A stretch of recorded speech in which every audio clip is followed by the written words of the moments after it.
Financial Management Service FAQs, sorry, Financial Management System FAQs. Fourth one, define global financial markets.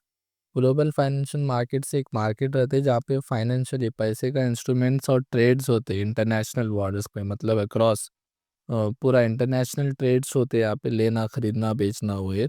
इसके की points क्या है? पहले तो इन्हें इन्वेस्टर्स के साथ कनेक्ट करता आपको, इंस्टीट्यूशन हो, गवर्नमेंट हो, दुनिया भर की गवर्नमेंट के इंस्टीट्यूशंस हो, सबके साथ इन्हें कनेक्ट करता। फिर इन्हें फॉरेन एक्सचेंज का भी इन्वॉल्वमेंट रहता है इसमें, ग्लोबल स्टॉक मार्केट्स भी इन्वॉल्व रहते हैं, बॉन्ड मार्केट्स रहते हैं, डेरिवेटिव मार्केट्स रहते हैं। फिर फैसिलिटेट करता है इन्हें इंटरनेशनल कैपिटल फ्लो और इन्वेस्टमेंट्स को फैसिलिटेट करता, और हेल्प करता है कि आपका जो भी रिस्क है वो डाइवर्सिफाई हो जाना, मतलब अब इंडिया में आप इन्वेस्ट करें, फिर यूएस में भी करें, फिर ऑस्ट्रेलिया में भी करें, तो एक जगह लॉस हुआ तो एक जगह प्रॉफिट हो रहा है, रिस्क को भी डाइवर्सिफाई कर देता। फिर इन्हें इंकरेज करता है कि इंटरनेशनल ट्रेडिस होना इकोनॉमिक इंटरेक्शन में। कंक्लूजन में ग्लोबल फाइनेंशियल मार्केट जो है सो प्रमोट करता वर्ल्ड वाइड फाइनेंशियल कनेक्टिविटीज़ को, और सपोर्ट करता इकोनॉमिक डेवलपमेंट को। फिर next fifth one, what is primary market?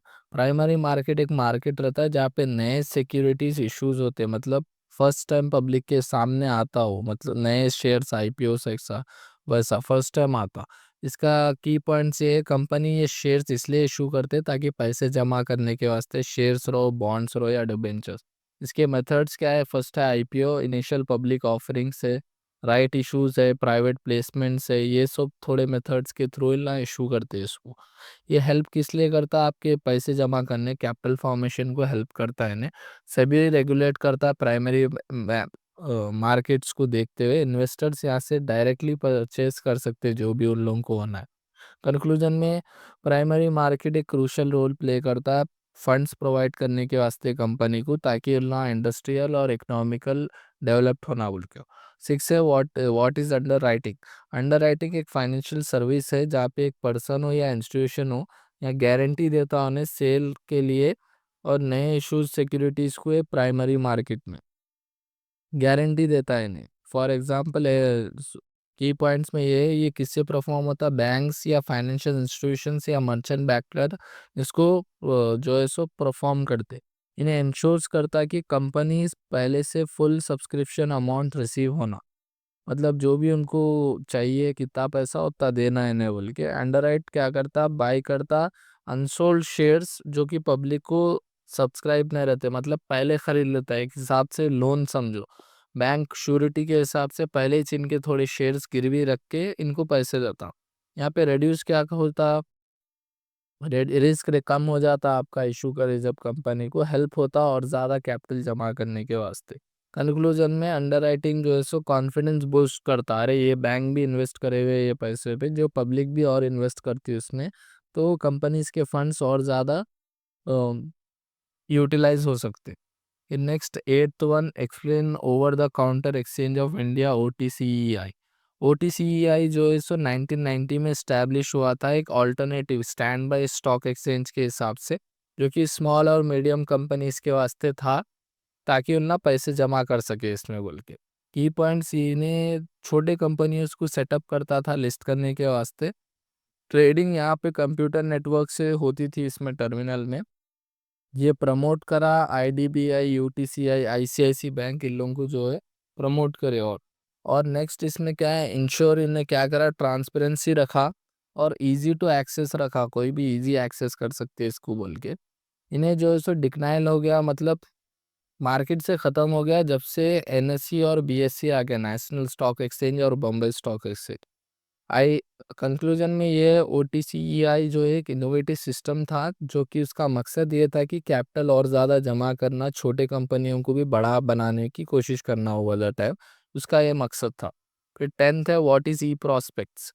E prospect जो है सो एक इलेक्ट्रॉनिक वर्जन है जहाँ पे प्रॉस्पेक्ट इशू होते कंपनी को ऑफर करने के लिए सिक्योरिटी पब्लिक के वास्ते, जहाँ जहाँ पे कंटेंट करता कंपनी के डिटेल्स हो, फाइनेंशियल डिटेल्स हो या रिस्क फैक्टर्स कंपनी के एनालिसिस कर सकते हैं आप वहाँ से। यहाँ पे ऑनलाइन कंपनी की वेबसाइट पे भी वो चीज़ अवेलेबल रहती है, या फिर सेबी के पोर्टल पे भी वो चीज़ अवेलेबल रहती है, वो कंपनी का डाटा क्या है। यहाँ सेव्स होता, इससे क्या होता? आपको प्रिंटिंग कॉस्ट सेव होती, और जो है सो आपको बहुत ज़्यादा रीच मिलती, वाइडर रीच। कोई भी आपकी कंपनी का डाटा, मतलब क्या इन्फॉर्मेशन, क्या चल रहा, क्या हालात है आपकी कंपनी के, मालूम कर सकता हूँ। इससे क्या होता है, ट्रांसपेरेंसी, मतलब लोगों को अवेयरनेस रहती, खुल्लम खुल्ला मालूम होता है क्या चल रहा, सो है कितना काम कर रही है कंपनी। मैंडेटरी ये क्यों कर रहे हैं, मैंडेटरी डिस्क्लोजर डॉक्यूमेंट है क्योंकि सेबी का एक्ट है और रूल है ये बोल के। कंक्लूजन में ये इस प्रोस्पेक्ट्स हेल्प करते इन्वेस्टर्स को, ताकि उनका सही डिसीजन लेना बोल के, और डिजिटल एक्सेस कर सकते कंपनी के इंफॉर्मेशन को बोलकर। फिर नेक्स्ट है 18, what is naive. Naive stand करता है नेट एसेट वैल्यू, जो कि इंडिकेट करता है मार्केट की वैल्यू क्या है और म्यूचुअल फंड्स पे यूनिट के हिसाब से। इसका एक फॉर्मूला है। उसके बाद total asset minus NAV is equals to total assets minus liability by total number of units, ये इसका फॉर्मूला है। इसके की पॉइंट्स में इन्हें ये शो करता कि वन म्यूचुअल फंड का यूनिट कितने वैल्यू का है, एक शेयर या एक म्यूचुअल फंड यूनिट कितने वैल्यू का है। और डेली की मार्केट को इन्हें जो है सो कैप्चर करता, कैलकुलेट करता। हाई एनएवी है मतलब फंड्स अच्छे हैं इन लोगों का, नहीं अगर हाई बता रहा है एनएवी तो फंड्स अच्छे हैं। ये इन्वेस्टर्स कई क्यों यूज़ करते बोले तो म्यूचुअल फंड्स की क्या परफॉर्मेंस है वो मालूम करने के लिए यूज़ करते। ये बाइंग और सेलिंग के वक्त में काम आता, मदद होती इससे लोगों को म्यूचुअल फंड। एनएवी एक इंडिकेटर है, की परफॉर्मेंस इंडिकेटर, जहाँ पे म्यूचुअल फंड्स गाइड करते इन्वेस्टर्स को सेलेक्ट करने के लिए उनका इन्वेस्टमेंट प्लान क्या है। सो 19 एएमसी। एएमसी जो है सो स्टैंड करता है एसेट्स मैनेजमेंट कंपनी, जो कि मैनेज करता है जो भी पैसे आए किस तरीके से आए, क्या कहाँ इन्वेस्ट करना, उन्हें मैनेज करता। इसके की पॉइंट जो है सो मैनेज करता है म्यूचुअल फंड्स, म्यूचुअल फंड्स में जो लोग पैसा लगा investors on behalf of investors, इन्हें मैनेज करता है म्यूचुअल फंड्स के पैसे। हैंडल करता है इन्वेस्टमेंट कहाँ से कितनी आ रही, डिसीजंस बनाता, फंड कैसा चल रहा, क्या ऑपरेशन कैसा चल रहा, वो सब देखता है। मैनेजमेंट की फीस निकालता है इसके अंदर से। एग्जाम्पल सेबी म्यूचुअल फंड है, एचडीएफसी एएमसी है, आईसीआईसी प्रूडेंट एएमसी है। यहाँ पे government govern by SEBI regulations के हिसाब से ना चलते, क्योंकि इन्वेस्टर्स का पैसा वैसे ही प्रोटेक्ट रहना बोल। एएमसी क्या करता, प्रोवाइड करता है एक्सपर्ट फंड मैनेजमेंट, एक्सपर्ट रहता है इन्हें फंड मैनेज कैसा करना। सो तो इन्वेस्टर्स क्या करते हैं ना, वो हिसाब से उनकी कितना पैसे वापस आ सकते, कितना लगाए, तो वो हिसाब से डाइवर्सिफाई करके उनके पोर्टफोलियोज बनाते। FMS LAQ explain, first for explain in detail the structure of Indian financial system. Indian financial system एक नेटवर्क है जो कि फाइनेंशियल इंस्टीट्यूशन, मार्केट हो, इंस्ट्रूमेंट हो, सर्विसेज के रिलेटेड है, जहाँ जहाँ पर इकोनॉमी में जो पैसा फ्लो करता है उसके बारे में बोल रहा हूँ। ये एक वर्चुअल रोल है, मतलब इन इकोनॉमिक डेवलपमेंट को जो है सो मोबिलाइज करना चाह रहा सेविंग्स के थ्रू, और प्रोडक्टिव इन्वेस्टमेंट्स कराना चाह रहा है इन लोगों से। इसकी बॉडी ये है कि इंडियन फाइनेंशियल सिस्टम्स बहुत मेजर कंपोनेंट्स का कंसिस्ट करता है। ये पहला है financial institutions.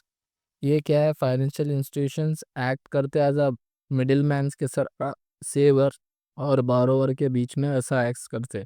For example banking institutions है, आरबीआई। बैंकिंग के अंदर कौन आ रहे, आरबीआई आ रहा, कमर्शियल बैंक आ रहा, कोऑपरेटिव बैंक आ रहा, आरआरबी सारे। नॉन बैंकिंग फाइनेंशियल इंस्टीट्यूशन में अपना एलआईसी आ रहा, life insurance policy, GIC, mutual funds, NBFC, CRA. फिर सेकंड है फाइनेंशियल मार्केट। फाइनेंशियल मार्केट के अंदर इन ना फाइनेंशियली ट्रेड करते रहते चीज़ों को ले लेके। तो पहला है मनी मार्केट। मनी मार्केट के अंदर जो भी शॉर्ट टर्म फंड्स है, जैसा ट्रेजरी बिल हो गया, सीडी, सीपी और सीडीज हो गया, उसके लिए है ये। फिर कैपिटल मार्केट, कैपिटल मार्केट के अंदर ना लॉन्ग टर्म फंड्स के लिए करते, शॉर्ट टर्म वो हो गया, ये लॉन्ग टर्म मतलब 10 साल 5 साल, लाइक दैट। उसके अंदर इला जो है सो लॉन्ग टर्म फंड्स के अंदर इक्विटी, डिबेंचर्स, बॉन्ड्स को देखते। फिर फॉरेन एक्सचेंज मार्केट आ गया बाहर की मार्केट को लेके। फिर क्रेडिट मार्केट आ गया। फिर सी वाला है फाइनेंशियल इंस्ट्रूमेंट्स। फाइनेंशियल इंस्ट्रूमेंट जैसा कि शेयर्स हो गया, बॉन्ड्स हो गया, डिबेंचर्स हो गया, ये फाइनेंशियल इंस्ट्रूमेंट्स है प्राइमरी, इनके प्राइमरी सिक्योरिटीज में आते हैं। सेकेंडरी में इनका म्यूचुअल फंड्स आते, इंश्योरेंस पॉलिसीज आती। फिर लास्ट है फाइनेंशियल सर्विसेज। फाइनेंशियल सर्विसेज जैसा बैंक की सर्विस, क्रेडिट रेटिंग हो गया, लीज हो गया, फैक्टरिंग हो गया, मर्चेंट बैंकिंग हो गया, म्यूचुअल फंड्स हो गया, इंश्योरेंस, ये सब। कंक्लूजन में इंडियन फाइनेंशियल सिस्टम बहुत हाईली डाइवर्सिफाइड चीज़ है, जो कि ये देखता कि मोबिलाइजेशन होना और सेव होना, इकोनॉमी में भी ग्रो होते रहना बोल के देखता। Second answer, what do you understand by financial markets, discuss various component of developed financial market. Financial market जो है सो परफॉर्म करता है जहाँ पर बायर खरीदने वाला और बेचने वाले की ट्रेड होना फाइनेंशियल सिक्योरिटीज में, जैसा कि शेयर हो गया, बॉन्ड हो गया, करेंसीज हो गया। ये एक डेवलप्ड फाइनेंशियल सिस्टम है जहाँ पे स्मूथ इन्हें कैपिटल फ्लो होने को देखता है इकोनॉमी में।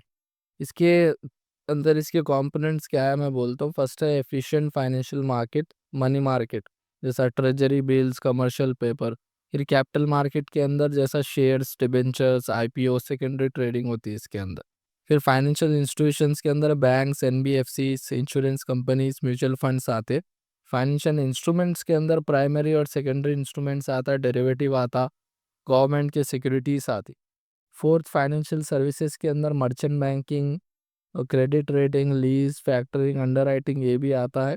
और रेगुलेटरी फ्रेमवर्क पे आरबीआई, सेबी, आईआरडीआई, पीएफआरडीए ये लोग रेगुलेट करते, देखते रहते इसको, मॉनिटर कर। टेक्नोलॉजी और इंफ्रास्ट्रक्चर में ऑनलाइन ट्रेडिंग हो गया, पेमेंट सिस्टम्स हो गए, बैंकिंग नेटवर्क्स हो गए। ये डेवलप इसमें कंक्लूजन में जो भी फाइनेंशियल सिस्टम जो डेवलप रहता है इन्हें इंश्योर करता है कि सही तरीके से पैसा सबको पहुंचना, इन्वेस्टमेंट प्रमोट होना, ट्रांजैक्शन कॉस्ट कम होते रहना और इकोनॉमी में भी डेवलपमेंट आते रहना। Next, fifth, define SEBI, explain the objectives and functions of SEBI. SEBI एक सुप्रीमो है कैपिटल मार्केट को देखने वाला, मतलब एक टॉप एंड पुलिस है यहाँ पे कैपिटल मार्केट को देखते रहती। इन्हें इसका काम ये है कि इन्हें फेयर ट्रेड सही तरीके से होना, इलीगल नहीं होना, ट्रांसपेरेंसी रहना, बोल के करना जो कर रहे हैं, और इन्वेस्टर्स का पैसा प्रोटेक्शन रहना। इसके ऑब्जेक्टिव ये है, पहले तो इन्वेस्टर्स का इंटरेस्ट प्रोटेक्ट करती और सिक्योरिटीज देखती मार्केट में सही चल रहा सब नहीं चल रहा, और मॉडर्नाइज करती मार्केट को, सिक्योरिटी मार्केट को और अच्छा डेवलप करती, और फ्रॉड उनसे बचाती, और अनफेयर एक्टिविटी, अनफेयर जो भी गलत काम हो रहे हैं उसको भी रोकता। फिर इसके फंक्शंस ये, पहला है रेगुलेटरी। रेगुलेटरी के अंदर आप रजिस्ट्रेशन करना, रजिस्ट्रेशन रहना वो चीज़ का। फिर सुपरविजन मतलब देखता उन्हें, इंस्पेक्शन करता। फिर इन्वेस्टिगेशंस भी होते चीज़ों पे, कभी तो भी सडन रेट्स मतलब ऐसा। फिर पेनल्टीज भी लगती है आपको अगर आप सही फॉलो नहीं कर रहे चीज़ें। ये डेवलपमेंट, डेवलपमेंट के अंदर इन्वेस्टर को आप बोलना क्या कर रहे सो प्रमोट करना आप म्यूचुअल फंड्स को और इलेक्ट्रॉनिक ट्रेडिंग को यहाँ पर। प्रोटेक्टिव के अंदर मार्केट के मैनिपुलेशंस को इन्हें प्रोटेक्ट करता, ऊपर नीचे जो करते हैं बिग प्लेयर्स मार्केट में उसको, और इनसाइडर ट्रेडिंग को भी इन्हें प्रोटेक्ट करता।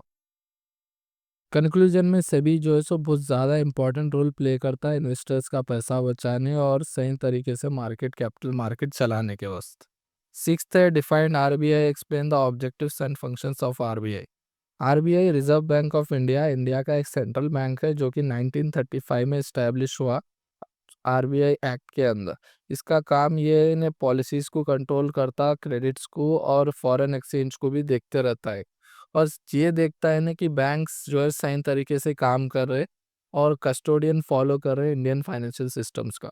इसके ऑब्जेक्टिव्स क्या है, पहले तो मेंटेन करता है इन्हें कंट्रोल, इन्फ्लेशन के ऊपर, महंगाई के ऊपर एक कंट्रोल बना के चलता, और फाइनेंशियल स्टेबिलिटी प्रमोट करता लोगों को, और करेंसी जो भी पैसे छापने का है वो भी एक हिसाब से लेते हुए चलता।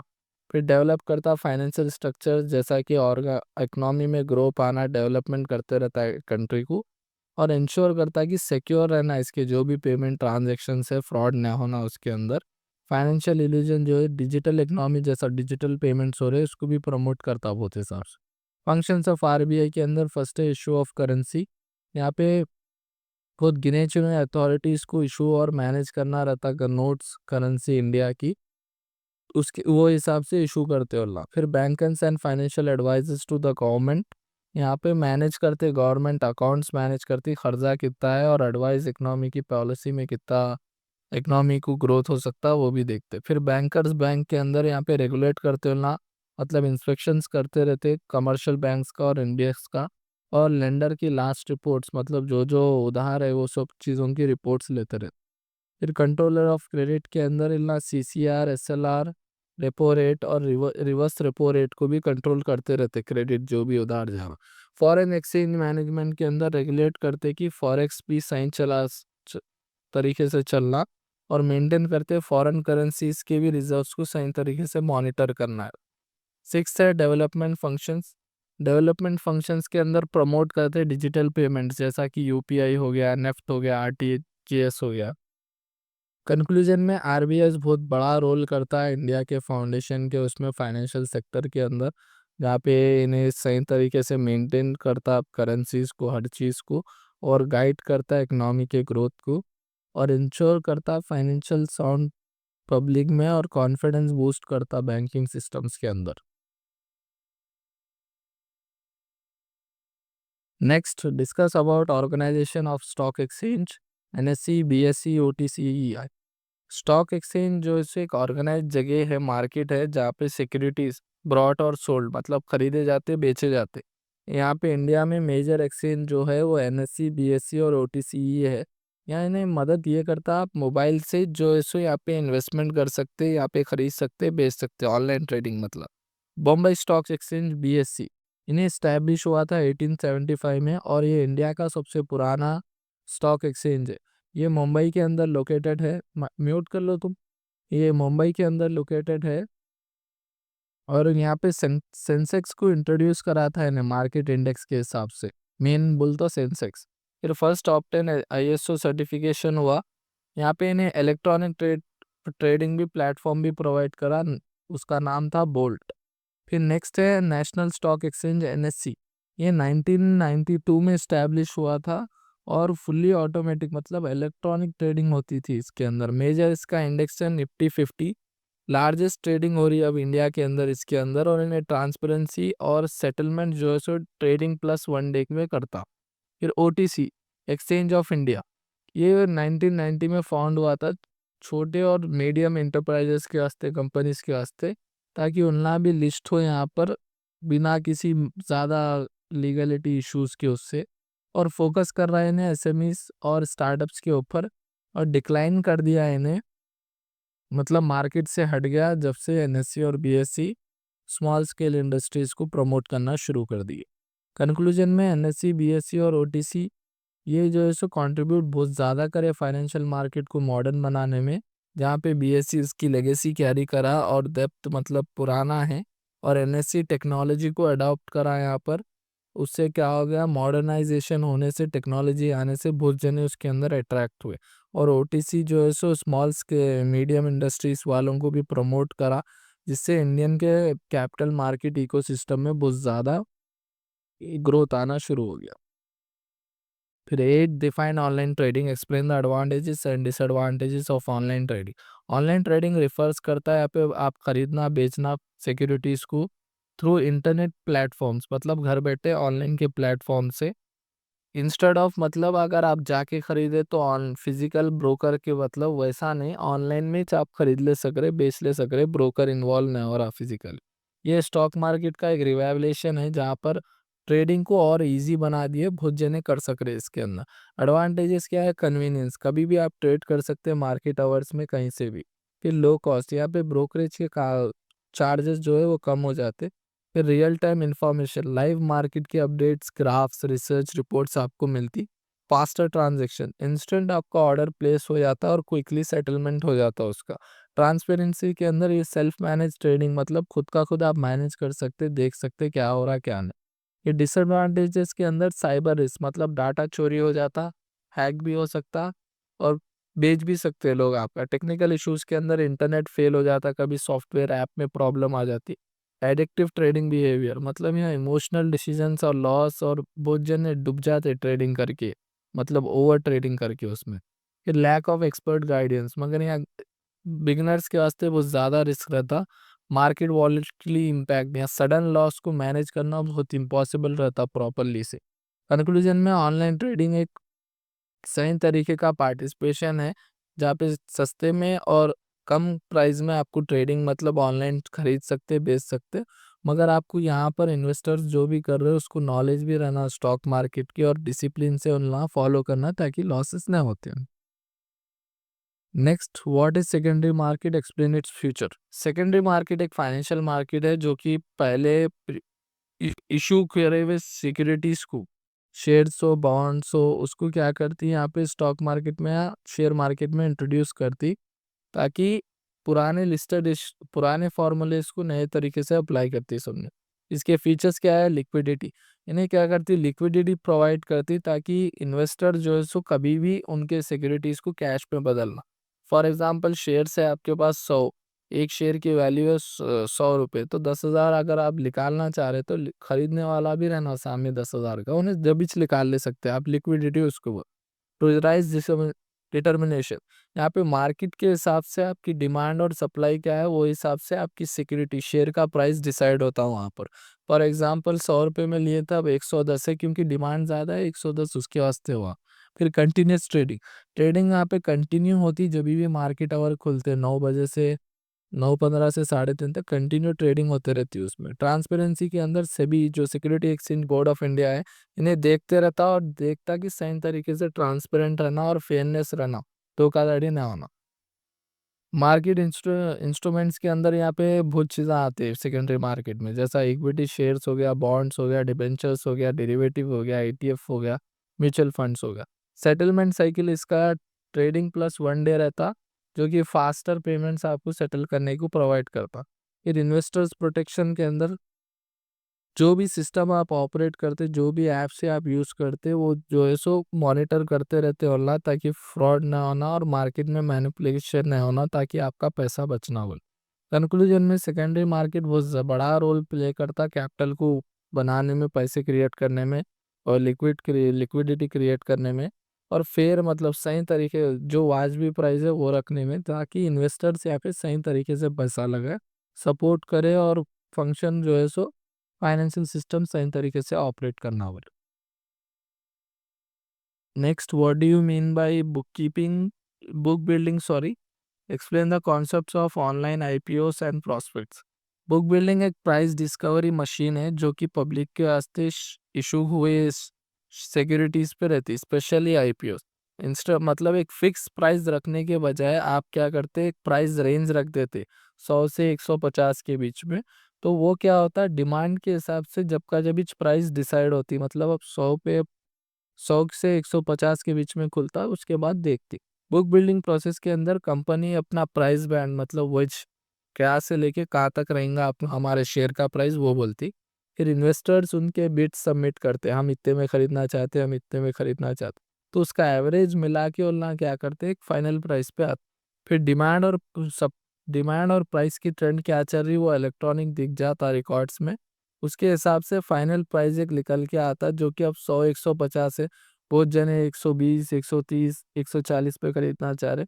ओवरऑल देखा गया एवरेज तो 125 पे आया, तो 125 पे खुलता हूँ। ऑनलाइन आईपीओस, ऑनलाइन आईपीओस में इन्वेस्टर्स जो है सो अप्लाई करते हैं आईपीओ के वास्ते थ्रू ऑनलाइन पोर्टल जैसा यूपीआई, एसबीए। यहाँ पे इंश्योर करते हैं कि ट्रांसपेरेंसी रहना और फास्टर अलॉटमेंट रहना, पेपर वर्क का कम से कम काम रहना और एरर्स कम आना। प्रोस्पेक्ट्स के अंदर ये एक लीगल डॉक्यूमेंट है जो कंपनी इशू करती, जहाँ पे उसके इम्पोर्टेंट इंफॉर्मेशन रहती कंपनी के बारे में, तो जो पब्लिक ऑफरिंग, पब्लिक को जानना ज़रूरी है। जैसा कि कंपनी की प्रोफाइल क्या है, फाइनेंशियल मतलब पैसे कितने, रिस्क कितना है कंपनी में, इशू का साइज कितना इशू कर रहे हैं आप, मकसद क्या है, फिर प्रमोटर्स मैनेज करना डील्स, वो हिसाब से। फिर कंक्लूजन में बुक बिल्डिंग जो है सो ऑनलाइन आईपीओस या प्रोस्पेक्ट इला ट्रांसपेरेंसी रखते, फेयर प्राइसिंग रखते और इन्वेस्टर्स का पैसा प्रोटेक्ट करते।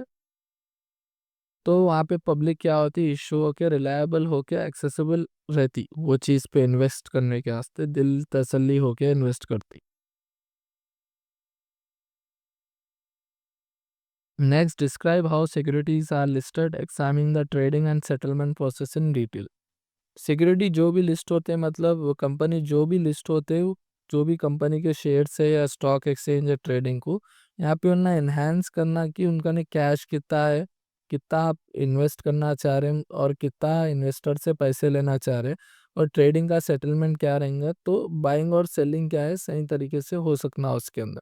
स्टेप्स क्या है, पहले बोर्ड अप्रूवल, कंपनी का बोर्ड या डायरेक्टर अप्रूव करता सिक्योरिटी इशू करने के वास्ते।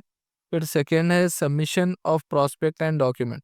सभी सभी को क्या करना पड़ता, आपके पूरे डॉक्यूमेंट सबमिट करना पड़ता, स्टॉक एक्सचेंज के फाइनेंशियल डॉक्यूमेंट।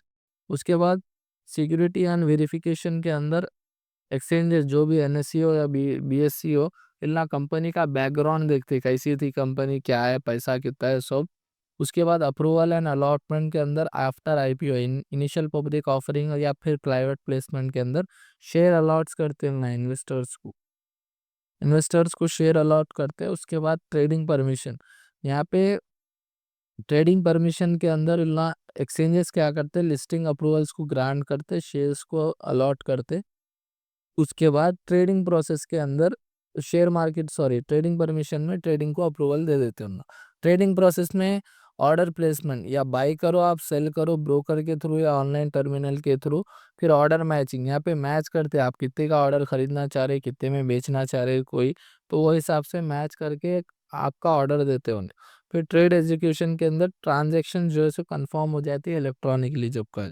सेटलमेंट प्रोसेस यहाँ पे T+1 rolling system settlement system रहता, मतलब ट्रेड डे प्लस एक दिन, 2 दिन समझो आप।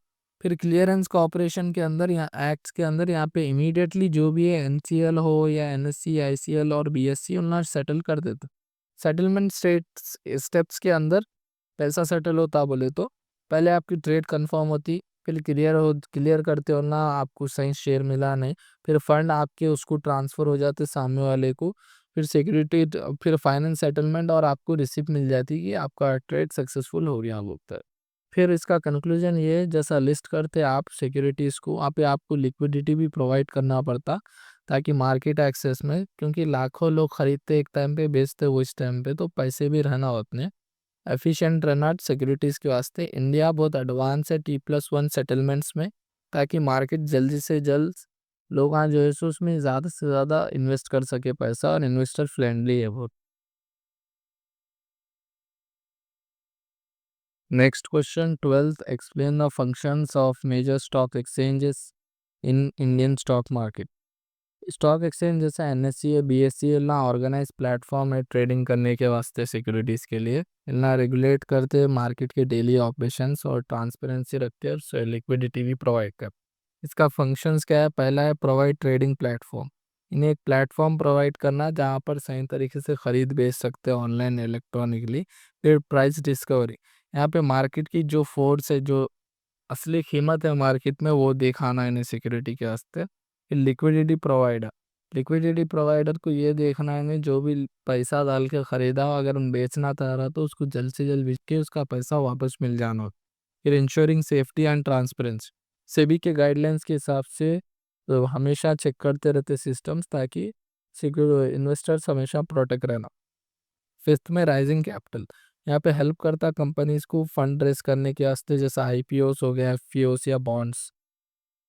ये नेक्स्ट है क्लियरेंस एंड सेटलमेंट, इंश्योर करना सही तरीके से सिक्योरिटी जो भी शेयर से खरीद रहे बेच रहे हो ट्रांसफर हो जाना, और उसके पैसे उसको ट्रेडिंग प्लस 1 डे मतलब 2 दिन में मिल जाए। फिर इन्वेस्टर्स प्रोटेक्शन, यहाँ पे इन्वेस्टर्स का पैसा प्रोटेक्ट रहना, उसको अवेयरनेस प्रोग्राम्स कराना ताकि उन्हें फ्रॉड से बच सके। फिर रेगुलेशंस ऑफ ब्रोकर्स, यहाँ पे लाइसेंस देते हैं आपको, और मॉनिटर करते हैं हर ब्रोकर को कि किस तरीके से उन्हें कस्टमर्स उनके क्लाइंटों के साथ रह रहा हो। फिर इकोनॉमिक इंडिकेटर के अंदर जैसा सेंसेक्स और निफ्टी इकोनॉमी में कैस क्या ट्रेंड चल रहा, वो करंटली बताते। फिर कंक्लूजन में इंडियन स्टॉक एक्सचेंज हमेशा एक खुद बड़ा रोल प्ले करा पैसे जमा करने या पैसे बनाने में, ताकि इन्वेस्टर्स को भी प्रोटेक्ट रहना, और इकोनॉमी में भी डेवलपमेंट आते रहना, और इंश्योर करा कि सिक्योर फाइनेंशियल मार्केट प्लेस है ये बोली। What do you mean, next answer, what do you mean by venture capital? Discuss about venture capital financing in India. Venture capital refer करते हैं जो भी फंड प्रोवाइड करते हैं स्टार्टअप्स के वास्ते हाई ग्रोथ बिजनेस को अर्ली एज में, मतलब उसका शुरू शुरू में जो पैसे को प्रोवाइड करते हैं उसको वेंचर कैपिटल बोल। वेंचर कैपिटल बहुत देखे तो एंटरप्रेन्योरशिप्स और टेक्नोलॉजी डेवलपमेंट को सपोर्ट करता। स्टेजेस क्या है वेंचर कैपिटल के, पहला है सीड स्टेज, मतलब प्रोटोटाइप या डेवलपमेंट रिसर्चर्स फंडिंग, मतलब आप कुछ बनाना चाह रहे हैं, आइडिया है तो उसको फंड करता, उन्हें रिसर्च करना चाह रहे तो फंड करता। फिर स्टार्टअप स्टेज के अंदर आप मार्केट कर रहे हैं, आप प्रोडक्ट को बना लिया और अच्छा बनाना चाह रहे तो वहाँ पे मदद करता। फिर अर्ली ग्रोथ स्टेज के अंदर बिजनेस एक्सपेंशन, मतलब बना लिया आपको बिजनेस और ज़्यादा बढ़ाना है, प्रोडक्ट का और बेहतरीन लॉन्च करना है आपको, वहाँ पे लोन देता। फिर लेटर स्टेज एंड एक्सपेंशन के अंदर बहुत ज़्यादा फंडिंग होना है और आप बहुत ज़्यादा बड़े लेवल पे पैमाने में काम कर रहे, तो वहाँ फंडिंग कर दो। वेंचर कैपिटल इन इंडिया ये स्टार्ट हुआ था 1980s में, सेबी इसको इंट्रोड्यूस करी थी, वेंचर कैपिटल रेगुलेशंस इन 1996 बोलकर। ये गवर्नमेंट के लेट स्ट्रीम्स पे काम करता, गवर्नमेंट स्कीम्स भी प्रोवाइड करता, प्राइवेट फंड्स भी देता और इन्वेस्टर्स भी ढूंढ के लाता। मेजर वेंचर कैपिटल इंस्टीट्यूशन और इंडिया में है, SIDBI वेंचर कैपिटल लिमिटेड है, ICICI वेंचर है, IDBI वेंचर कैपिटल फंड्स है। प्राइवेट वेंचर कैपिटल जैसा कि security, tiger tiger global, Accel, ये प्राइवेट इंस्टीट्यूशंस है। सेक्टर्स जो है रिसीव करते वेंचर कैपिटल को, मतलब कौन लोग वेंचर कैपिटल का कन से लोन्स लेते, IIT एंड सॉफ्टवेयर वाले लेते, ई कॉमर्स वाले, फिनटेक वाले, renewable energy, biotechnology, health care वाले इनसे ज़्यादा मतलब पैसे उठाते लोन के तौर पर। कंक्लूजन में वेंचर कैपिटल हमेशा फाइनेंस को प्रमोट करा, इनोवेशन और एंटरप्रेन्योरशिप को डेवलप करा इंडिया में, और स्टार्टअप्स को हमेशा फंडिंग करा इन्हें, ताकि इकोनॉमी में भी डेवलप हो और एम्प्लॉयमेंट भी क्रिएट होते रहो। Next question, define leasing, explain the advantages and disadvantages of leasing. Leasing एक कॉन्ट्रैक्ट रहता है जहाँ पे ओनर, मतलब ओनर को लेसर बोलते और सामने वाली पार्टी को लीसी बोलते। तो इल्ला क्या करते, उसका एसेट एक पर्टिकुलर टाइम के लिए पेमेंट दे के रहते, ताकि ओनरशिप उसको ट्रांसफ़र हो जाती है यहाँ पर। फॉर एग्जांपल आपकी ज़मीन है 100 एकड़ पे, मेरे को होना है तो मैं आपको एक एग्रीमेंट बना के आप लीज़ पे देते मेरे को, 10 साल के लिए इनको दिया मैं लीज़ इनकी कंपनी को, तो 10 साल मेरी हो जाती ज़मीन वो, और 10 साल के बाद आप उसको वापस ले सकते। इसके एडवांटेजेस क्या है, लो लार्ज आपका अपफ्रंट कॉस्ट, मतलब यहाँ पे अब मैं आपको ज़मीन नहीं खरीद रहा हूँ आपकन से, किराए पे लीज़ पे ले रहा हूँ, तो मेरे को ज़्यादा पैसे नहीं लगते, वहाँ पे यूज़फुल रहता है स्टार्टअप्स को। फिर टैक्स बेनिफिट, लीज़ के पेमेंट में क्या है, टैक्स का बेनिफिट है आपको।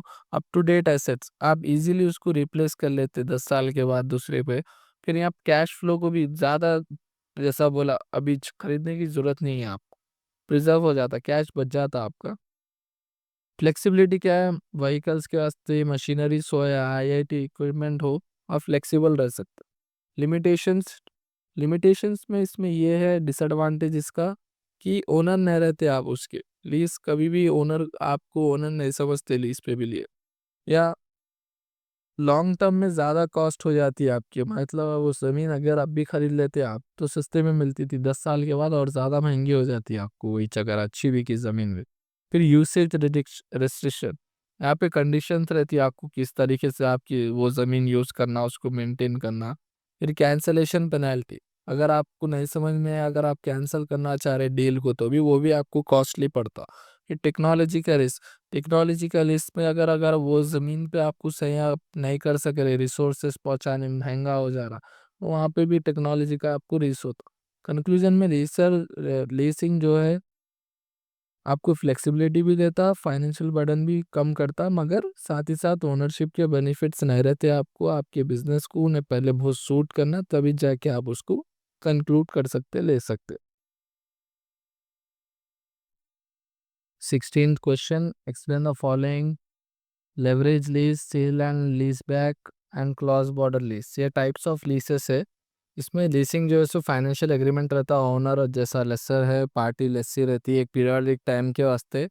यहाँ पे different 3 important types of leases है। पहला है लीफ leverage lease, sale and lease back and cross border lease. Leverage lease में 3 पार्टीज रहते, lessor, lessee and lender.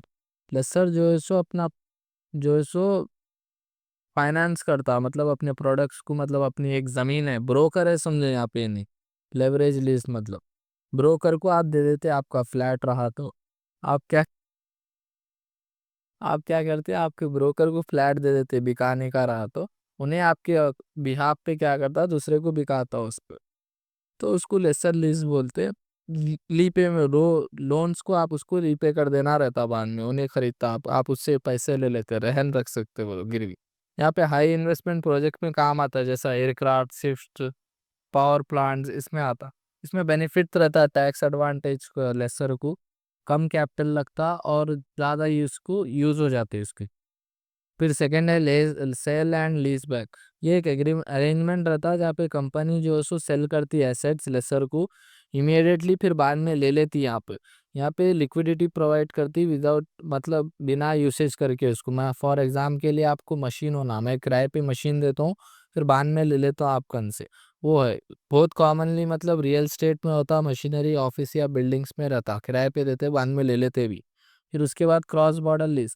Cross border lease में यहाँ पे पार्टी लोकल डिफरेंट कंट्रीज से इन्वॉल्व रहती, मतलब इंटरनेशनल लीजेस ओनली, जैसा शिपिंग हो गया, हैवी मशीनरी हो गया।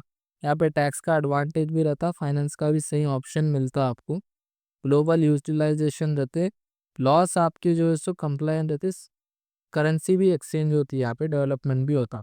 कंक्लूजन में ये जो टाइप्स ऑफ लीज है या मेजर एसेट्स है, मैनेज करते हैं फाइनेंस को और हर स्ट्रक्चर्स को जो है सो फाइनेंशियली मॉडर्नाइज करते हैं बिजनेस के हिसाब से। फिर next 18th one defined hire purchase and distinguish between hire purchase and leading. Hire purchase जो है सो लीसिंग का एक पॉपुलर एसेट है। यहाँ पे फाइनेंशियल सिस्टम्स यूज करते हैं बिजनेसेस को, यहाँ पे दोनों को अलाउ रहता एसेट्स को यूज करना बिना पूरे पैसे दिए हुए। डेफिनेशन का मतलब हायर परचेज एक कॉन्ट्रैक्ट रहता जहाँ पे हायर एक पोजीशंस मतलब ले लेता, पे करता इंस्टॉलमेंट्स में और ओनर बन जाता बाद में इंस्टॉल बनाई। बेसिक एग्जांपल इसका ईएमआई। ईएमआई में आप पूरे पैसे न देते मगर फ़ोन आपको मिल जाता, पूरे पूरे पैसे जब बच जाते जब आप एक्चुअल ओनर हो जाते उसमें। तो अब इसमें पर हायर परचेज और लीसिंग के उसमें क्या है देखेंगे। ओनरशिप। ओनरशिप यहाँ पे हायर में जो है सो आपको पूरे पैसे बने बाद ही आपको ओनरशिप मिलती। यहाँ पे ओनरशिप हमेशा लेसर के साथ रहती जो ओनर है अभी। डाउन पेमेंट यूजुअली यहाँ पे होना पड़ता हायर परचेस में, और इसमें नहीं होना पड़ता आपको। एसेट्स मेंटेनेंस के अंदर रिस्पॉन्सिबिलिटी रहती हायर की, ईएमआई पे जो फ़ोन लिया उसकी जिम्मेदारी रहती फ़ोन को संभालना। यहाँ पे डिपेंड करता है लीज पे, क्या टाइप की लीज है सो। डिप्रिसिएशन क्लेम, ये क्लेम करता हायर, यहाँ पे क्लेम करता है लेसर। कि टर्मिनेशन, ये टर्मिनेट भी हो सकता है, ईएमआई आप नहीं बने तो ला वापस रिकवर भी कर ले सकते। और लीज पे जो है सो जनरली ये कैंसिल ना होता सो है फाइनेंशियल लीज। पेमेंट टाइप और कॉमन यूजेस के इंस्टॉलमेंट्स में बन सकते हैं आप पेमेंट, ईएमआई का principal amount plus interest amount, या रीस का बोल तो किराए के हिसाब से चलता है इन्हें। कॉमन यूज इसमें बहुत सारे मतलब हायर परचेज में कॉमनली क्या यूज करते हैं, जैसा व्हीकल्स हो गया, इलेक्ट्रॉनिक्स हो गया। इसमें लीज में मशीनरी हो गया, कमर्शियल इक्विपमेंट्स यूज कर। कंक्लूजन में हायर परचेज जो रिजल्ट्स है वो ओनरशिप के बाद इंस्टॉलमेंट्स में मिलता। तो मतलब इंस्टॉलमेंट जो बनता है उसके बाद आपको ओनरशिप मिलती है। लीसिंग में आपको जब का जब ओनरशिप नहीं मिलती ना आगे मिलती है, आप खाली किराए लीज करके रखते हो उसको होल्ड करके। कंपनी अपने अपने हिसाब से, बिजनेस अपने अपने हिसाब से इसमें जो है सो इन्वेस्टमेंट करता, क्या करना क्या नहीं लेना है सो। फिर नेक्स्ट है define factoring, explain advantages and limitations of factoring. Factoring एक फाइनेंशियल सर्विस है जो प्रोवाइड करती है वर्किंग कैपिटल, मतलब जो पैसा होना धंधे को, कवर करती है आपकी क्रेडिट सेल्स को इमीडिएट कैश पे, मतलब जैसा उधार पे दिए तो उसको इमीडिएटली कैश पे कन्वर्ट करती। बिजनेसेस इसको यूज़ करते कि ताकि पैसे की झंझट को सॉल्व करने के लिए। इसके एडवांटेजेस क्या है, इमीडिएटली आपको कैश फ्लो आ जाता है ऑपरेशंस में। क्रेडिट कलेक्शन बर्डन जो है उधारी पे जो दिया आप वो जल्द से जल्द सॉल्व हो जाता, और उधारी को कवर करने का पैसा जो है सो मतलब कम लगता, और इम्प्रूव होती पैसे की मतलब पैसा खेलते रहता मतलब आपके हाथ में। प्रोटेक्शन है ये एक बैड डेब्ट से, मतलब जो फजूल के खर्चा हो जाते उससे आपको प्रोटेक्शन देता है, इन्हें हेल्प करता है स्मॉल इंडस्ट्रीज को ग्रो करने के वास्ते। एक डिसिप्लिन मेंटेन करता है आपके बिजनेस में इन्हें सही तरीके से करने का। यहाँ पे लिमिटेशंस इसके ये कॉस्ट सर्विस है बिकॉज इसमें फैक्टरिंग फीस आपको लगती, कंट्रोल ख़त्म हो जाता, मतलब आप उधार नहीं दिए किसको भी तो उन्हें बाद में आपके पास नहीं आता, गुड रिलेशन नहीं रहता उसमें। यहाँ पे रेपुटेशन पे भी सवाल आ सकता है आपको, अरे ये नहीं क्रेडिट पे दे रहे नहीं माल इसके, सूटेबल नहीं है ये हर इंडस्ट्रीज़ के वास्ते। और इससे प्रॉफिट्स क्या होते कम होते जाते अगर आप ऐसा स्ट्रिक्ट रखे बिजनेस को। लिमिटेड यूज़ रहता कस्टमर्स का इसमें अगर क्रेडिट नहीं दिए तो। ये फैक्टर्स क्या है कि इफेक्टिव, कंक्लूजन में फैक्टरिंग एक इफेक्टिव टूल है जहाँ पे उन्हें पैसे को और ज़्यादा बिजनेस में लाना चाहता, क्रेडिट रिस्क यू कम करते रहता उन्हें, मगर थोड़ा एक्सपेंसिव है ये। इससे क्या होता, कैश फ्लो अच्छा रहता आपके बिजनेस में और ग्रो करते रहता है। 21 define merchant banking, what is the role of merchant bankers in public issue process. Merchant banking एक इंपॉर्टेंट रोल करता डेवलपमेंट में फाइनेंशियल सिस्टम के। ये हेल्प करता कंपनीज को फंड्स प्रोवाइड करने में और सर्विसेज देने के वास्ते। मर्चेंट बैंकर जो है सो कॉर्पोरेट फाइनेंस और पब्लिक इश्यूज को सॉल्व करने के लिए बहुत काम में आते। ये जैसा इल्ला डेफिनेशन में इल्ला मैनेजमेंट करते, पोर्टफोलियो मैनेजमेंट, कॉर्पोरेट को एडवाइस देते, अंडरराइटिंग, फाइनेंशियल कंसल्टेंसी, मतलब एडवाइस देते रहते बहुत। मर्चेंट बैंक का रोल क्या है पब्लिक इशू प्रोसेस में देखेंगे। तो मर्चेंट बैंकर्स एक एक्ट करते बिटवीन कंपनी के और इन्वेस्टर्स के बीच में, एक ब्रोकर बन के। पहला है प्रिपरेशन ऑफ प्रॉस्पेक्ट्स। यहाँ पे ना ड्राफ्ट करते, छानते और प्रॉस्पेक्ट जो जो है उसको सबमिट करते सभी को। फिर रेगुलेटरी कंप्लायंस में ना इंश्योर करते जो भी गाइडलाइन सभी से मिल रही है उसको फॉलो करना, स्टॉक एक्सचेंजेस के रूल रो लीगल जो भी प्रोसेस है वो फॉलो करना। फिर फोर्थ में इशू मैनेजमेंट में आप प्लानिंग, टाइमिंग, प्राइसिंग और मार्केटिंग जो है पब्लिक में इशू करते हैं ला। फिर इनका अंडर राइटिंग में यहाँ प्रोवाइड करते क्या क्या सर्विसेज देते और इनकी सक्सेस का स्ट्रैटेजी क्या है, कैसा ना ग्रोथ करेंगे आगे फ्यूचर में कहाँ रहेंगे वो बताते। फिर ड्यू डिलिजेंस के अंदर वेरीफाई करते उन लोग कंपनी के डॉक्यूमेंट्स क्या है, फाइनेंशियल क्या है, और डिस्क्लोजर करते ताकि इन्वेस्टर का पैसा जो है प्रोटेक्ट रहे। इन्वेस्टर को बताते हमारी कंपनी आज कहाँ ठहरी हुई है। फिर मार्केटिंग एंड प्रमोशन के रोड शोज करते, एडवर्टाइजमेंट करते, इन्वेस्टर्स के वास्ते अवेयरनेस प्रोग्राम्स क्रिएट करते। फिर अलॉटमेंट एंड रिफंड प्रोसेस, यहाँ पे कोऑर्डिनेट करते अलॉट किस तरीके से शेयर्स मिलना आप लोगों को और रिफंड कैसा रहना अगर नहीं समझ में आया बेतिए करे तो वो प्रोसेस।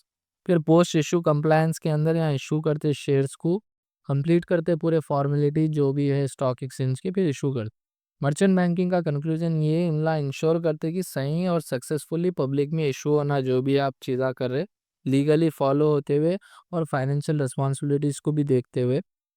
इन्हें इन्हांस करता कस्टमर्स के कॉन्फिडेंस को और हेल्प करता आपके कैपिटल को भी सेफ रखने के वास्ते। Next question, define credit rating. Define credit rating के अंदर define credit rating, discuss the process and methodology of credit rating. इसका इंट्रोडक्शन है डिफाइन क्रेडिट रेटिंग का। क्रेडिट रेटिंग ये इंश्योर करता है ट्रांसपेरेंसी और स्टेबिलिटी फाइनेंशियल मार्केट में क्या है। अगर आप उधार लिए आपकी कंपनी तो आपके कंपनी के अंदर इतनी ताकत है कि वापस बन सकते हैं या नहीं, क्रेडिट रेटिंग रहती। सिविल स्कोर अगर क्रेडिट कार्ड में देखा गया तो यहाँ पे इसका प्रोसेस क्या है, मेथोडोलॉजी क्या है क्रेडिट रेटिंग की। पहले request bye issuer, company request करती रेटिंग दियो बोल के एजेंसी को। फिर इंफॉर्मेशन कलेक्शन, एजेंसी क्या करती पूरे फाइनेंशियल स्टेटमेंट्स लेती, बिजनेस के प्लान्स लेती, मैनेज करती डेटा को और पूरी प्रोफाइल निकालती इनकी। फिर नेक्स्ट एनालाइज एंड इवैल्यूएशन के अंदर यहाँ एजेंसी पहले फाइनेंशियल रेशियोज एनालाइज करती, फिर कैश फ्लो कैपेसिटी आपकी कितनी है, कैश कितना दे सकते कितना ले सकते आप लोग, इंडस्ट्री पे रिस्क कितना है, मैनेजमेंट सही हो रहा है या नहीं हो रहा, पास्ट के परफॉर्मेंस क्या है और फ्यूचर प्रॉस्पेक्ट्स क्या है वो देखते। फिर रेटिंग कमेटी रिव्यू, कमेटी यहाँ पे एक्सपर्ट्स को बुला के रिव्यू लेती, फाइन करती और रेटिंग के ग्रेड्स देती वो हिसाब से। फिर सिक्स्थ है पब्लिकेशन, पब्लिकेशन के अंदर फाइनल रेटिंग जो है इन्वेस्टर्स को पब्लिश हो जाती, भाई इन्हों 10 में से इनको 8 रेटिंग दे सकते, 9 देते वो ऐसा। फिर सर्वेलेंस एंड रिव्यू के अंदर यहाँ पे हर महीने या हर साल को यहाँ पे मार्केट जैसा चेंज होते रहता है, वहाँ पे आपको नज़र भी रखते रहती कहो एजेंसी कि आप सही तरीके से क्रेडिट वापस दे रहे हैं या नहीं दे रहे बोल। कंक्लूजन में क्रेडिट रेटिंग फॉलो करती है डिटेल एनालिटिक्स और प्रोसेस इंश्योर करती है उनकी एक्यूरेसी को कि सही रहना रेटिंग बोल के, और इन्वेस्टर्स को भी सही मालूम रहना अगर आप इसमें इन्वेस्ट करें तो आपका पैसा आ सकता है या नहीं आ सकता बोल के। नेक्स्ट है what is forfaiting, explain the advantages and disadvantages of forfait. Forfaiting एक फाइनेंशियल इंस्ट्रूमेंट है फाइनेंस का जो कि इंटरनेशनल बिजनेस में यूज़ होता। ये एक्सपोर्टर्स को इमीडिएट कैश या इमीडिएट रिसीवेबल यूज़ होने के हिसाब से यूज़ होता। फोरफिटिंग्स में मतलब यहाँ रिस्क कम रहता और बहुत डेंजर डील रहती है एक हिसाब से देखा गया तो। मैं जनरली बोल रहा हूँ फोरफिट में, फॉर एग्जांपल मेरे को आपको सामान डिलीवरी करना है 2 दिन के अंदर। अगर मैं 2 दिन के अंदर डिलीवरी नहीं करा आपको, तो आप क्या करते, मेरे कन से सामान जो है सो फ्री में लेते थे। तुम 2 दिन के अंदर नहीं लाए बोल के फ़ॉरफ़िट हो गए तुम्हारे पैसे वो। अगर अगर मैं क्या करा 2 दिन के अंदर देने के बजाय आप मेरे कन से 2 दिन के बाद लिए, 2 दिन के बाद मतलब 3 दिन में लिए आप, 4 दिन में लिए, तो आप क्या करते वो माल भी मैं रख लेता हूँ और पैसे भी आप मेरे को माल के देना रहता। फ़ॉरफ़िट बोलते हैं उसे। ना आप देर करे तो आपका घाटा, मैं करा तो मेरा घाटा हो। यहाँ पे फर्स्ट एडवांटेजेस क्या है, एलिमिनेट क्रेडिट और पॉलिटिकल रिस्क एलिमिनेट हटा देता है इन्हें, कैश फ्लोज को ला देता, कैश ज़्यादा लाता है एक्सपोर्टर्स को, इम्प्रूव करता है लिक्विडिटी को और वर्किंग कैपिटल को, और रिसोर्स से एक्सपोर्टर स्ट्रेस फ्री ट्रांजैक्शन रहता है, यहाँ पे स्ट्रेस नहीं रहता कोई बात का, इन्हांस करता कॉम्पिटिटिवनेस को सही तरीके से, और फिक्स रेट रहता है प्रेडिक्टेबल इनकम के हिसाब से कि आप करते ही करते हो।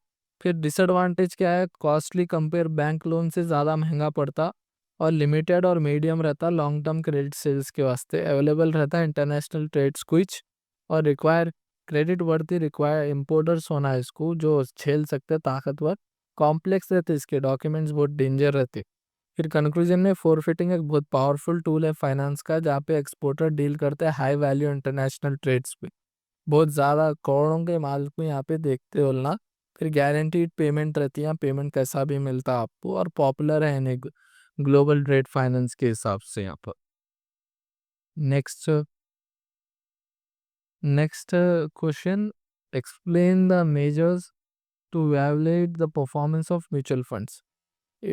इवैल्यूएटिंग म्यूचुअल फंड्स का परफॉर्मेंस, जिससे क्या होता है इन्वेस्टर्स को सही तरीके अच्छा रिटर्न आता है। इवैल्यूएट मतलब बूस्ट कैसा होता है म्यूचुअल फंड्स पर, जिसमें रिस्क भी रहता है मगर फंड मैनेजमेंट करने का एक सही तरीका है ये। फर्स्ट है की परफॉर्मेंस मेजर्स के अंदर पहला आता है net assets value, NAV. NAV में इन्हें सही वैल्यू जो है मार्केट में वो बताता है, हाइयर एनएवी है मतलब इंडिकेट कर रहा बोले तो परफॉर्मेंस अच्छी है मतलब। शार्प रेशियो, शार्प रेशियो यहाँ पे मेजर एक्सेस है रिटर्न पर यूनिट, आपको रिटर्न कितना मिल रहा एक यूनिट पे, एक अगर आप खरीद रहे तो आपको उसका रिटर्न क्या आ रहा वो है। फिर इसका फॉर्मूला है कि 10 ईयर रेशियो में यहाँ कितना रिटर्न आ रहा है एक यूनिट को सिस्टमैटिक रिस्क के साथ, रिस्क कितना है और रिटर्न कितना है वो बताता है टेरियन रेशियो। जेंसल अल्फा, यहाँ पे इन्हें रिस्क को एडजस्ट करते हुए रिटर्न को अबव रखता, एक्सपेक्टेड रिटर्न बताता सीपीएम यूज करके, इसको कम से कम करते हैं इनके रेशियो में। एक्सपेंस रेशियो में यहाँ पे मेजर कॉस्ट क्या है जितना आप फंड कर रहे, और कम से कम उसमें लगना और ज़्यादा से ज़्यादा प्रॉफिट आना, ये एक्सपेंस रेशियो बताता। प्रॉफ पोर्टफोलियो टर्नओवर रेशियो में इंडिकेट करता कब बाय करना कब सेल करना, ताकि टर्नओवर कम हो और लॉन्ग टर्म पे फोकस रहना आपके गोल। बेंचमार्क कंपैरिजन में यहाँ पे कंपेयर करता आपके फंड्स को अगेंस्ट निफ्टी हो, सेंसेक्स हो, एक्सेट्रा, ताकि आपको कंपैरिजन मिले आपका म्यूचुअल फंड्स कहाँ स्टैंड कर रहा बोलो। म्यूचुअल फंड्स का परफॉर्मेंस इवैल्यूएशन हेल्प करता है इन्वेस्टर्स को सही तरीके से चुनने के वास्ते और मॉनिटर करने के वास्ते बिजनेस को, जिससे रिस्क एडजस्टेड मेजर्स जैसा कि शेपर, टेन्योर और जेल्सल अल्फा के रेशियो से इन लोगों को सही कंपटीशन क्या है और अपन कहाँ स्टैंड आउट कर रहे हो वो मालूम हो जाता। नेक्स्ट है defined mutual funds and discuss the mechanics of mutual funds operations. Mutual fund जैसा कि एक फाइनेंशियल इंस्टीट्यूशन है, यहाँ पे पूल है मतलब एक स्विमिंग पूल है जहाँ पे सेव करते हैं लोग अपना पैसा, सिक्योर रहता है यहाँ पे, मोस्ट कलेक्ट करता है फंड, और लाइक म्यूचुअल फंड एक हिसाब से पैसे अपने कन से लेके दूसरी दूसरी जगह इन्वेस्ट करता। फॉर एग्जांपल शेयर्स हो गया, बॉन्ड्स हो गया, मनी मार्केट इंस्ट्रूमेंट्स, यहाँ पे ये प्रोफेशनली मैनेज होता और जनरेट करता कि कम से कम रिस्क में आपको ज़्यादा से ज़्यादा रिटर्न मिले। Workings of mutual funds operation mechanics बोलते, पहले collection of funds. Mutual funds क्या करता है, आपके सेविंग्स के जो भी पैसे रहते हैं, आप जो भी इन्वेस्ट करना चाहते हैं, इंडिविजुअल है या इंस्टीट्यूशन, बड़े इन्वेस्टर्स है, उन लोगों को बहुत सारे स्कीम्स बता के पहले तो पैसे कलेक्ट करता और वो हिसाब से रिप्रेजेंट करता। फिर नेक्स्ट है इन्वेस्टमेंट्स ऑफ फंड, जो अब उन्हें पैसे ले लिया वो एक फंड मैनेजर क्या करता, कहाँ कहाँ इसको डालना पैसे, कहाँ कहाँ इन्वेस्ट करके प्रॉफिट बनाना, उन्हें डाइवर्सिफाई कर देता, पहले तो एक जगह नहीं डालता। स्टॉक्स हो गया, बॉन्ड्स हो गया, गवर्नमेंट सिक्योरिटीज, यहाँ हर जगह पैसे आपके इन्वेस्ट करता थोड़े थोड़े। फिर क्या है सिलेक्शन बेस्ड स्कीम्स पे, जैसा कि आप ग्रोथ चाह रहे, इनकम चाह रहे, बैलेंस चाह रहे, जितना रिस्क आप लेना चाहेंगे उतना रिटर्न, वो हिसाब से आप जो स्कीम लिए उस पर काम कर। फिर पोर्टफोलियो मैनेजमेंट के अंदर प्रोफेशनल फंड मैनेजर्स क्या करते, हमेशा देखते रहते कि मार्केट में क्या चल रहा है, आपकी इन्वेस्टमेंट को प्रॉफिट हो रहा है या लॉस हो रहा है बोल। रिसर्च टीम यहाँ पे सपोर्ट करते रहती है उन लोगों के जो भी डिसीजंस रहते जो वो ला लेना चाह रहे। फिर valuation of fund and NAV calculation में आपकी जो भी फंड आप दिए उसकी अब करंट वैल्यू क्या है, स्टैंड आउट कर रही मार्केट में, वो देखते। जैसा फॉर्मूला है इसका, net asset value is equals to market value of assets by total number of units. ये इसका फॉर्मूला हमारे तो आपको आ जाती है आपकी टोटल इन्वेस्टमेंट कहाँ स्टैंड आउट करी। फिर डिस्ट्रीब्यूशन ऑफ रिटर्न, अब जो प्रॉफिट इन्हों कमा लिए वो हिसाब से डिविडेंड के थ्रू, इंटरेस्ट के थ्रू या कैपिटल अप्रिसिएशन के थ्रू आपको जो है सो रिटर्न देते हैं ना। आपके जो पैसे पे जो कमाए प्रॉफिट आपको वो रिटर्न देते। इन्वेस्टर्स यहाँ पे ओटीपी ग्रोथ वाइट, मतलब अब आपको प्रॉफिट आया तो आप बोलते हैं नहीं भाई ये भी पैसा आप इन्वेस्ट कर लो, तो वो हिसाब से वो भी पैसा आप री इन्वेस्ट भी कर सकते हो। रिडम्पशन ऑफ यूनिट्स, इन्वेस्टर चाहा तो वहाँ पे रिडीम कर ले सकता है जो उसके यूनिट्स है, मतलब अब उन्हें चला रहा है एसआईपी और बीच में ख़त्म कर देना चाह रहा तो ख़त्म भी कर ले सकता। पेमेंट जो है सो मगर उसको स्पेसिफिक जो टाइम एग्रीमेंट में रहता वो टाइम पे मिलता। रेगुलेटरी एंड ट्रांसपेरेंसी के अंदर सेबी इसको रेगुलेट करता म्यूचुअल फंड्स को, और पैसा प्रोटेक्ट रहना इन्वेस्टर्स का वो भी देखता। और डिस्क्लोजर्स देते रहता, पोर्टफोलियो स्टेटमेंट्स और रिपोर्ट मैंडेटरी है यहाँ पे देना, ताकि इन्वेस्टर को मालूम हो उसका पैसा कहाँ पर है बोल के। यहाँ पे म्यूचुअल फंड्स कंक्लूजन में प्रोवाइड करता प्रोफेशनल मैनेजमेंट, आपको लिक्विडाइड पैसे देता, मतलब लिक्विडिटी रखता, पैसे निकाल सकते डाल सकते आप, डाइवर्सिफाई करता, आपके पैसों को एक जगह नहीं लगाता, और खुला खुला सब चीज़ें सामने रखता, जिससे क्या है आप आपके स्मॉल छोटे छोटे पैसे को भी बड़ा पैसा इसमें बना सकते हैं। Last answer, what do you mean by mutual funds, discuss the advantages and disadvantages. जैसे अभी बोला मीनिंग क्या है म्यूचुअल फंड्स का, अब एडवांटेजेस पे आ जाता हूँ सीधा। प्रोफेशनल मैनेजमेंट्स, और इसके एडवांटेजेस, आपके प्रोफेशनली आपके फंड मैनेजर्स मैनेज करते हो उसको, ताकि आपको कम से कम रिस्क में ज़्यादा से ज़्यादा पैसा हो। डाइवर्सिफिकेशन, आपके पैसे को एक जगह इन्वेस्ट नहीं करते, ज़्यादा से ज़्यादा इन्वेस्ट करते हर जगह में, ताकि रिस्क कम हो।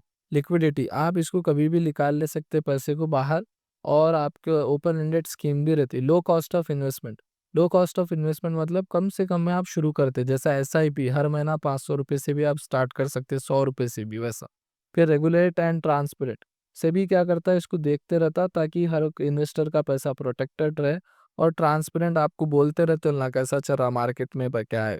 टैक्स के बेनिफिट्स, यहाँ पे आपको टैक्स बेनिफिट भी मिलता अंडर सेक्शन 80C ELSS के म्यूचुअल फंड्स के उसमें। डिसएडवांटेजेस क्या है, मार्केट रिस्क, यहाँ पे रिटर्न्स आपको गारंटीड नहीं है, मगर कैसा भी मिलते नहीं मालूम, मिल भी सकते नहीं मिल भी सकते, मार्केट के ऊपर है। मैनेजमेंट कॉस्ट, यहाँ पे जो ना आपके एसआईपीज को इन्वेस्ट कर रहे हो ना, मैनेजमेंट कॉस्ट भी लेते हैं आपकन से, वो ज़्यादा भी हो सकते। नो कंट्रोल टू इन्वेस्टर, आपके हाथ में कंट्रोल नहीं रहता आपके पैसे का, आप उनको दे दिए लगाओ बोल के उन्होंने लगा रहे, अब आप चाहे कुछ भी नहीं कर सकते उसमें, लॉस हुआ या प्रॉफिट हो तो। मिसलीडिंग फंड एडवर्टाइजमेंट, जैसा एडवर्टाइजमेंट, यहाँ पे अनरियलिस्टिक प्रोग्राम्स, मतलब झूठे भी लोग आ जा सकते हैं, आपको इतना परसेंट रिटर्न देंगे आप इन्वेस्ट करो ये वो बोल। Lock in exit loads, some schemes जो है सो लॉक इन ईएलएस रख लेते हैं, मतलब 5 साल का पीरियड है तो 5 साल तक उसमें इन्वेस्ट करना ही करना, नहीं तो फिर एग्जिट चार्जेस रहते हैं, मतलब एग्जिट करना चाह रहे तो आपको दबा के चार्जेस लेते हैं ना अर्ली विड्रॉल्स। म्यूचुअल फंड्स एक आइडियल डील है जहाँ पे इंडिविजुअल की मर्जी है, उन्हें करना चाह रहा तो कर सकता, अगर करना चाह रहा तो इसमें डाइवर्सिफाई और अच्छी चीज़ है आपके छोटे छोटे पैसे को भी बड़ा करने।